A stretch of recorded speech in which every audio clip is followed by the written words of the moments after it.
Mitra nuju ngadangukeun carios nyambung nu judulna Gelebugna Angin Rawa Ono karangan Aan Merdeka Permana anu mana para mitra ayeuna nincak bagian ka 60 para mitra sabada mangja namatkeun bagian ka 58 ayeuna mangja bade ngahanca bagian ka 60 ieu dongeng karangan Aan Merdeka Permana. Keresan para mitra nya anjeunna para wargi sadaya ngintu naskah teu kapungkur suhur para mitra naskahna suhur para mitra di mangjayanya carios-cariosaan Merdeka Permana. Kitu diandawisna para mitra ieu teh para mitra didongengkeun di radio. Namun upami ieu mah para mitra teu acan kasebar margi situasi dan kondisi dunia iklan Robi para mitra. Aduh, jadi teu acan kasebarkeun di radio-radio sanes. Kajabi di Kurari Kuningan yaitu radio Lingkar Jati anu kersan mangjaya ngasuh di dinya. Janten kitu para mitra, aduh ieu kitu teh aya dua naskah nu teh acan kantos teh. Mun teu lepat mah ieu pelet marongge ya para mitra. Teu acan kaangkat ya para wali. Teu acan bisa kagarap. Kabujeng para mitra proyek dari aduh mangga para mitra dongeng nu judulna nyata Gelebugna Angin Rawa Ono karangan Aan Merdeka Permana dina bagian ke-60 urang teraskeun wilujeng adangukeun.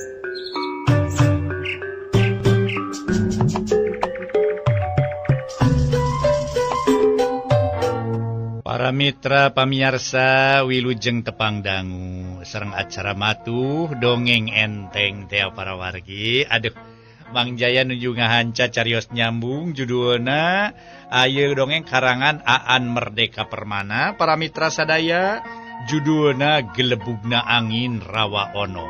Kumaha dongeng salajengna urang hanca we dina bagian ka-60 para wargi sadaya. Mangga urang teraskeun deui. Sabada jaka sampireun rangkeun cenah para wargi sadaya. Saha anu bisa ngagantikeun Prabu Selangkuning? Malah mah dijelaskeun ku jaka sampireun eueuh deui iwati bapa kawula cenah wirabangsa anu katelah. Atuh harita Anggawirajo oge ngahuleng para mitra tapi dina ngoni ngahuleng teh tulus nanya. Lain ari nyangkalak jaka bantangin. Nah naon patula patalina jeung gerakan nu deuk dijalankeun ku Kipati Wirabangsa teh. Nah naon urusanana atuh langsung we. Lamun rek ngayakeun tindakan mah nya eta naon teh hartina mah nyerang ka Kangjeng Prabu. Tapi naon urusanana jaka bantangin make jeung diasupkeun ka pangberokan. Ceuk Anggawira hayang telik. Manehna hayang leuwih nyaho naon nu jadi sabab musababna. Pangna kitu cenah para wargi sadaya jaka sampireun satuluyna nerangkeun deui. Nu mataak deuleuh si bantangin teh licik ye. Jeung deui lir ibarat cucuk rungga eta teh. Manehna jalma lanca linci. Pantes kuraja dibenum jadi juru telik oge. Ari juru telik teh pan kudu lolonokan. Di tempat musuh kudu dipercaya. Pan ai lonok teh cicing di tempat nu warnana hejo jadi hejo. Cicing di tempat anu warnana cenah coklat jadi coklat. Cicing di tempat anu warnana beureum jadi beureum. Cicing di tempat anu warnana hideung jadi hideung. Tah eta ngaranna lonok. Itu tah si bantangin teh cenah bisa hirup di dua alam. Di alam manusia jeung di alam urang. Ngan bae sakitu lilana manehna tugas jadi juru telik. Asa teu karasa kamajuan keur nagara mah. Teu karasa kamajuanana keur nagara mah. Eueuh kamajuanana pisan. Malah manehna mah jiga nu dengdek kaditu dengdek kadieu. Sigar tengah lah cenah heueuh. Teu kaditu teu kadieu. Kaditu ngabela, kadieu ngabela. Kaditu ngorowot, kadieu ngorowot. Itu nu matak oge. Jadi ngajegang dina parahu dua, tasi mangkeluk teh. Tah, kitu nu matak oge. Buktina we, saban manehna laporan, saban mere pangaruh sangkan antara galuh jeung Pulau Majati teh ngayakeun hubungan nu raket, lain nyatru, lain memusuhan cenah kitu. Pan eta teh toja iah pisan jeung cita-cita urang. Cita-cita urang mah hayang ngawasa. Yeuh nagri Pulau Majati teh kudu jadi hiji nagri anu ngawasa. Ngawasa, pokona galuh kudu dikawasa ku Pulau Majati. Sedengkeun ku aya eta mangkeluk, yo sagala tindakan Kangjeng Prabu jadi maneg mayong. Kitu nu matak oge. Olah si Bantangin kitu teh teu disatujuan ku Bapak kaula. Bapak kaula mah teu nya tujuan kana gerakan-gerakan si Bantangin kitu teh. Tapi nah atuh malah ai ku raja mah kapikiran nepikeun ka raja jiga-jiga nu kapangaruhan ku jalan pikiran si Bantangin. Lamun diantep ka luli-luli, ieu bahaya pikeun nagara. Bahaya pikeun nagara. Kitu sababna si Jaka Bantangin kudu dicangkalak, malah kudu dipodaran bari teu kudu ngaliwatan balewatangan. Kitu nu matak oge. Ceuk Jaka sampireun para mitra sadaya, cenah usulna teh Jaka Bantangin kudu dilampuskeun tanpa ngaliwatan cenah hukuman. Harita teh nu duaan Boh Anggawira cenah para mitra Boh Surajaya. Eueuh nu nyarita sakemek-kemek acan waktu Jaka sampireun nerangkeun. Yen kitu cenah rencanana teh lantaran Jaka Bantangin teh dianggap cucuk rungga nu ngahalangan. Yen eta cucuk rungga kudu dilampuskeun, kudu diancurkeun, kudu dibeuleum cenah kitu tah. Tah kitu malah cenah dina ngoni ngancurkeun atawa ngalampuskeun eta Jaka Bantangin ulah ngaliwatan balewatangan. Malah harita ge Jaka sampireun nuluykeun deui caritaanana. Lamun ngaliwatan unggah balewatangan, si kurang ajar teh pasti bebas. Sabab hukum mah hengker. Loba teuring mere omer ka jalma jahat teh kitu. Komo deui meureun Kangjeng Prabu santeuna we. Cueut tah ka si mangkeluk teh, ka si Bantangin teh. Nyaan jiga nu meni diugung-ugung. Malah mah make jeung titah milih. Pek hayang naon cenah menta naon bakal dibere. Ari ayeuna kudu dijagrakeun ka umah balewatangan. Meureun mentana teh menta bebas, langsung dibebaskeun meureun. Jadi urang teh ngalamot curug tungtung nama. Cita-cita urang moal bisa laksana. Tak kitu pang-pang nama. Nu penting mah Jaka Bantangin leungit, lampus, paeh lah kitu modar dar. Kitu bari tanpa ngaliwatan nu disebut unggah balewatangan. Kitu pang-pang nama. Yo, kau lagi ngadege beja. Si Jaka Bantangin ditawaran ku Kangjeng Prabu. Hayang milih tahta, hayang milih harta, hayang milih wanita. Pakitu nu matak oge. Eta luar biasa, Ban. Eta lain enteng-enteng eta tawaran teh. Dah nu matak lamun meureun diangkat atawa dijagrakeun ka balewatangan mah. Wah, langsung we boa diponis. Diputus ku Kangjeng Prabu bebas mun kitu nu matak oge. Tak kitu nu matak oge ye kira-kira na kumaha ye. Ceuk Jaka sampireun. Jiga nu keheul pisan mun geus nyaritakeun perkara Jaka Bantangin. Eukeur mah eukeur manehna timuru bebehakan para mitra. Ku ayeuna Jaka Bantangin teh da eta perkara Nyimas Bulansari.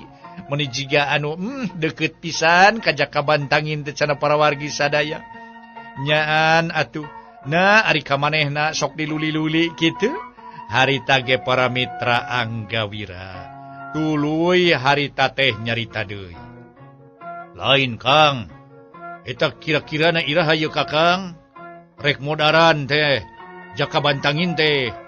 Iraha Jaka Bantangin rek dipodaran ku urang Kakang kira-kirana. Ceuk Anggawira tumanya.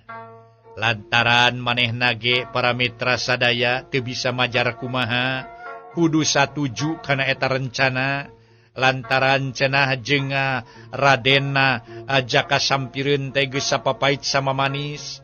Manehna tiluan estuning geus sapapait sama manis cenah para wargi, jadi kudu silih belaan. Ayeuna jaka sampireun boga cita-cita samodel kitu. Lamun pati Anggawira jadi raja, jaka sampireun teh jadi putra mahkota, meureun santeuna we manehna ge naek pangkat. Kitu cek pamikir Anggawira jeung Surajaya. Nya tang tuwe leuwih gancang, leuwih hade, leuwih alus dipiharep manehna ulah nepikeun ka tepung deui jeung raja. Sokomo jeung Nyimas Wulansari mah bisi mere pangaruh teu uni. Kaula mama hayang Nyimas Wulansari beuki ngewaeun we ka si Jakabantangin teh. Atuh kitu sababna ngaran si Jakabantangin kudu digogoreng di hareupeun Nyimas Wulansari. Kitu pangpangna mah sabala kami malah nyaan ka Jakabantangin teh. Nyaan Nyimas Wulansari teh sok sanajan manehna ngewa, tapi lamun Jakabantangin daekeun mah miharep ka Nyimas Wulansari, pasti Nyimas Wulansari teh meureun ngahareup deui, yang hareup deui nu tadina geus nongongan ge. Kitu pangpangna mah matak sabal kami mah ka Jakabantangin teh. Cek Jaka Sampire. Para wargi kaum dangu anu duaan nyebut atuh barang ngadenge yen cenah Jakabantangin kudu dilampuskeun ayeuna-ayeuna kene. Boh Anggawira, boh Surajaya para mitra sadaya nu nemalan. Tungtungna para mitra Jaka Sampireun teh nyarita deui. Saha di antara andi kaduaan nu sanggup maehan si Bantangin, cing? Cek Jaka Sampireun neteu pilih genti boh ka Anggawira, boh ka Surajaya para mitra sadaya. Atuh anu duaan teh nu ting haruleng, geus kitu mah silih tetep jeung baturna sorangan. Ngan anu pangheulana nyarita teh Surajaya. Kaula sanggup maehan si Bantangin mah kakang lah. Cek Surajaya langsung ngamanehanana cenah sanggup pikeun maehan Jakabantangin. Ya kaula ge sanggup. Sabab geuning si Jakabantangin teh pangabisana teu satai kuku kamari mah geuning. Enteng naker atuh modaran jalma nu kitu mah.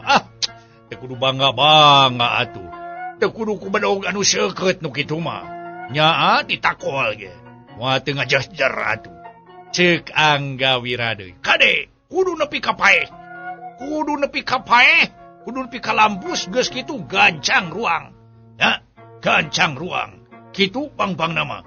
Pokona mah kudu nepi ka paeh, kudu ngayakin, sayakin-yakina yen Jakabantangin paeh nya.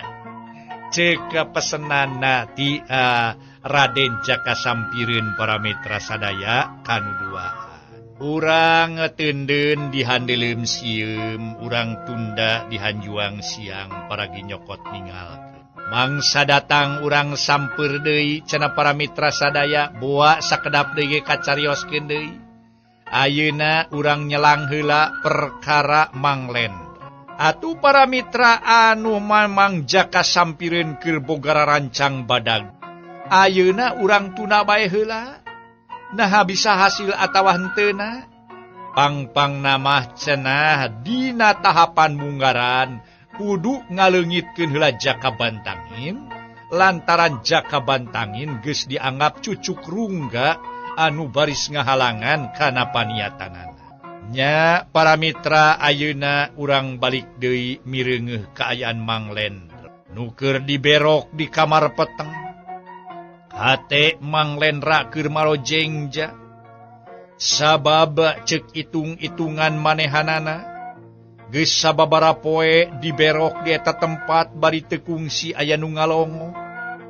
Jeung deui Manglendra teu daek gogorowokan ayeuna mah. Da unggal manehna ngagorowok cenah para mitra sadaya. Unggal kadenge sora anu ngagak-gak. Teuing naon sababna kitu jeung kitu we cenah baheula teh. Meureun sababaraha poe ka tukang teh kajadianana kitu. Nu matak hal eta jadi pangalaman. Eueuh perlu eueuh mangpaatna manehna gogorowokan ge. Lantaran dan eueuh nu nulungan ieu. Numatak Mang Lendra geus kumabeh na bae cenah para mitra. Manehanana narima nasib sarupa kitu. Malah mah para mitra anu mataknya keheul mah eueuh deui kajaka bantangin. Manehna tetep ngagereneng jero hatena. Aing mah teuing-teuingeun si jaka bantangin we heuh. Nyan ni teuing-teuingeun pisan da si kasabalan. Dipikir-pikir mah si eta mah ngalejokeun we ka aing teh heuh. Aduh, aing mah aya wae. Nyimas Wulansari nu boga ka manehna, hayu aing diasrog-asrogkeun. Dasar si kasabalan teh da. Jeung naon maksudna atuh manehna ngaheureuikeun ka aing teh. Kamari-kamari lamun aing boga kararepet, manehna sok mantuan. Tapi nah atuh waktu aing dirempuh ku Ponggawa, manehna saeutik oge teu mere kasaktian ka aing. Aya, nya aing mah sabal da ka manehna. Murek mantuan-mantuan sakalian atuh ka aing. Erehkeun kabeh Ponggawa di dieu. Oh, di negeri Pulau Majati teh, sia langsung talukeun sakalian. Yang nya juga nu ngalelece pisannya. Aduh, aing mah sabal pisan da, kajak kabantangin teh. Nya dipikir-pikir mah ngalejokeun ka aing teh. Aing dianggapna jaka bantangin. Nyimas Wulansari teu bogoheun ka si Lendra mah teu, ngan kabogona teh kajaka bantangin kitu. Lamun ku aing dijawab aing bogo pan salah. Aing nanya ka manehna kumaha aing deui. Ya wae tah si kasabalan teh. Ceuk pikir Mang Lendra. Ambak nyadak tanaga midak para mitra sadaya. Pang-pang nama ambek aja kabantangin harita teh para wargi anu mulia manehna teh. Atuh para wargi sadaya sabot keur hulang-hulang kitu kadenge aya sora harita teh. Jiga-jiga nama panto teh para wargi sadaya aya nu muka. Reuwas oge pikeun harita teh Mang Lendra lantaran bener we. Tetela panto muka ayeuna mah para wargi teu poek teuing lantaran narima sinar cenah tina panto teh. Geuning para mitra sadaya geus kitu mah panto beusi aya nu muka ti luar tetela nu datang teh Anggawira jeung Surajaya. Harita Surajaya langsung nyarita, "Ayo sia milu, ka kaula ieu keneh." Cek Surajaya ngagusur leungeun Mang Lendra. Basa Mang Lendra merod, ku Anggawira ge sarua durudud we para mitra sadaya. Sina nangtung jeung sina milu. Ih, dibawa ka mana kaula teh? Cek Lendra para mitra manehna ngarasa curiga. Manehna ngarasa curiga atuh harita teh para wargi sadaya. Harita teh lantaran manehanana dibawa ku Surajaya jeung Anggawira. Jeung deui cenah para mitra eta teh para wargi sadaya anu duaan teh sarua nu nyerang ka manehna waktu harita jeung nu ngasupkeun ka pangberokan ge pan maranehanana keneh waktu manehanana teh para mitra sadaya nya eta di talian teh. Maing we sia, milu sia gancan. Cek Surajaya ngagusur leungeun Mang Lendra. Para mitra anu mulia, teu lila para wargi sadaya harita teh Mang Lendra ditaekeun bareng kana kuda harita keneh. Kuda langsung muringis. Geus kitu mah kuda para mitra langsung ditegarkeun. Lumpat harita teh ngajauhan eta tempat. Nya para mitra kulantaran make kuda santeuna we para mitra dina sakedet netra geus ngajauhan ti eta patempatan. Atuh para wargi sadaya sanggeus kitu tuluy manehna turun para wargi sadaya. Lendra ge diturunkeun sarua. Geus kitu Mang Lendra nu masih kene dibincang teh leungeunna, gancang didudut sina turun. Mang Lendra dibawa ka hiji tempat nu suni, jauh ka ditu, jauh ka dieu. Surajaya nyarita para wargi sadaya nu sami-sami ngabandungan ieu dongeng. Harita sakumaha nu kauninga para wargi sadaya, atuh Mang Lendra dibawa ku Surajaya, nyaeta jeung Anggawira ka hiji tempat. malah geus tempat anu jauh kaditu jauh ka dieu mah para wargi sadaya. Kuda geus dicangcang harita teh Surajaya gancang meninga durudud para wargi ngagusur ieu Mang Lendra atuh pugu we ti totolonyong Mang Lendra ge lantaran digusur. Keur mah eueuh kasaimbangan lantaran leungeunna dibincang para wargi. Geus kitu para wargi sadaya, Mang Lendra dibawa ka hiji tempat nu suni jauh kaditu jauh ka dieu. Sia teh bahaya keur karegejegan nagara deuleu. Kusabab kitu ayeuna sia keneh kudu diperenan, ceuk Surajaya bari ngalugas bedog. Anggawira sanajan boga bedog tapi teu pipilueun ngalugas. Maneh mana ngan saukur ngarejengan bae para mitra. Open ngarejengan ge henteu maneh nama para wargi. Du tadi anu ngagusur teh nyata Surajaya. Eukeur mah eukeur Surajaya ge hayang kapake ku jaka sampireun. Dalamun seuge cenah jaka sampireun atuh cenah perjuanganana hasil. Patih wira bangsa jadi Kangjeng Prabu, jaka sampireun jadi putra mahkota. Santeuna manehna ge boga kalungguhan anu hade atuh. Santeuna cenah moal jiga ayeuna bae kitu di antarana. Para mitra anu muli samemehna harita Mang Lendra make tumanya heula. Ke mangke heula mangke heula ieu baraya ieu. Nya kaula make dianggap bahaya keur nagara sagala. Naon atuh kasalahan kaula teh? Rarasaan mah kaula mah teu ikut campur, teu ilu biung dina urusan negara. Naon kasalahan kaula pangna nepi ka kieu teh cing? Ceuk manehna atuh ceuk Mang Lendra bingung jeung reuwas. Ngan bae para mitra Surajaya teu hayang nembalan. Kajaba langsung ngaheumatkeun bedogna rek nigas beheunglan Mang Lendra.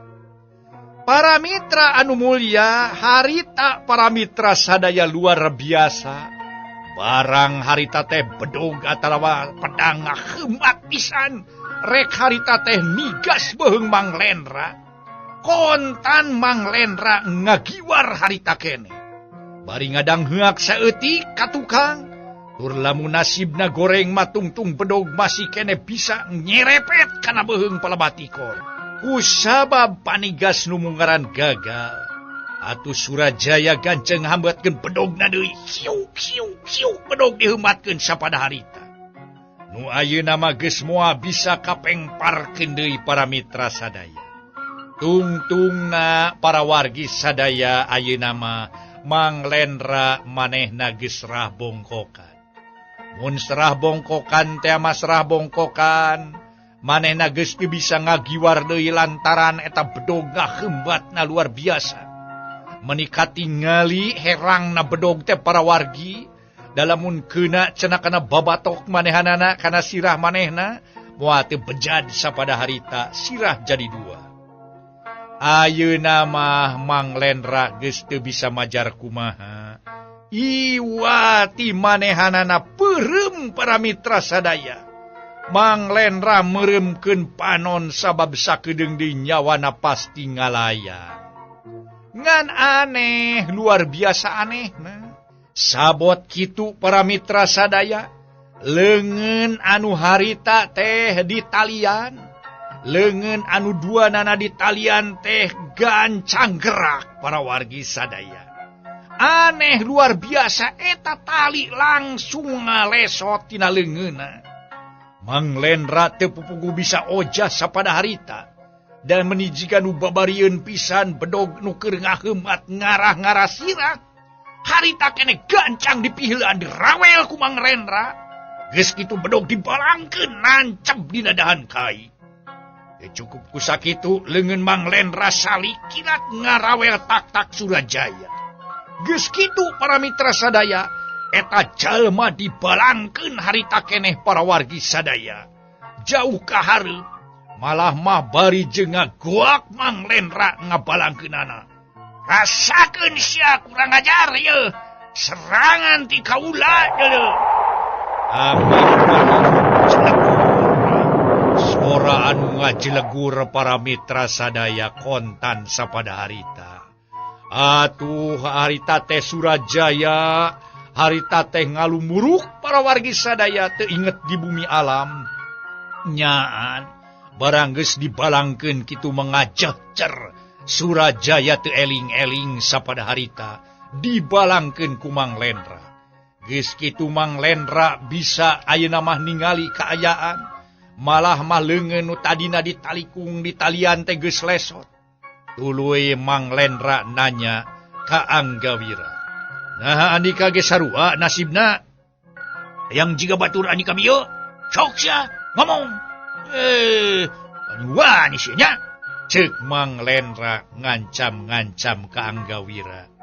Nu diancam-ancam harita kene gigideug sababaraha kali. "Yeuh, lamun Andika hayang salamet sok palaka. Naon sababna nyawa kaula deuk diperenan geuleuh. Sabala kaula mah keheul ya. Ngomong ge terus cerang keheul ka Andika teh dulu." Cek Mang Lendra masih kene ngancam-ngancam. Atuh diancam kitu mah para mitra sadaya barabat we. Anggawiran rangkeuna alesanana. Harita ge para wargi sadaya. Atuh dijelaskeun cenah para mitra sadaya. Malah mah Anggawira ngajawab, "Aduh, kaula mau ukur darma parentah ti jaka sampireun." Temal Anggawira, "Dah, eta ge kaula geus ngajodi di leupangna kitu teh. Kan anu kaula hayang nyaho. Aku urusan rebutan bikang manehna kolu deuk meresa nyawa kaula. Cida teuing. Pan kaula teh geus lah-lahan, teu resep pek wae bikang mah keur manehanana. Tapi nah atuh meni ngarah-ngarah tuluy-tuluyan meni teu eureun-eureun tah. Si jaka sampireun teh." Ceuk Mang Lendra keheul. Tapi oge panasaran. Barabat deui ku Anggawiran rangkeun alesan-alesanana. Jaka sampireun nu hayang sangkan Lendra dipateni. Para mitra sadaya mangga urang teraskeun deui dongeng para wargi sadaya atuh. Harita atuh sabada Mang Lendra tumanya deui ka Anggawira. Gancang Anggawira ngajawab deui, "Nya ieu mah lain sakadar urusan bikang, tapi masalahna leuwih jauh, leuwih badag nya urusan negara pangpangna mah. Ceuk jaka sampireun, wayana Andika geus mawa bahaya ka karajaan Pulo Majeti, sabab raja loba kapangaruhan ku pamangih-pamangih Andika kitu pangpangna mah." Ceuk Anggawira. Mang Lendra ngahuleng atuh para mitra dikitukeun teh. "Pangaruh kula dina urusan naon atuh? Nu nepikeun ka dianggap bahaya keur Pulo Majeti teh?" Ceuk Mang Lendra deui para mitra sadaya. Beuki ngarasa panasaran atuh. Nya ku Anggawira harita dijelaskeun. "Ta eta pangpangna mah Andika teh mikirna loba siger tengah. Hasil tina ngirim Andika salaku juru telik ka kerajaan Galuh. Ukur ngahasilkeun pamikiran yen antara Galuh jeung Pulo Majeti kudu akur ulah mumusuhan. Tah ceuk jaka sampireun. Pamangih Andika teh teu disatujuan ku Pati Wirawangsa. Pamangih raja nu satuju kana pamargan Andika ge dianggap bahaya keur Pulo Majeti mah. Buktina we ku sabab raja leuleuy, urang Galuh beuki cucungah make deuk nyaatkeun deui ranca di wewengkon Lakbok kitu. Ieu teh boga harti kahirupan kerajaan Pulo Majeti bakal kaganggu kitu." Ceuk Anggawira panjang lebar. Waktosna see para mitra.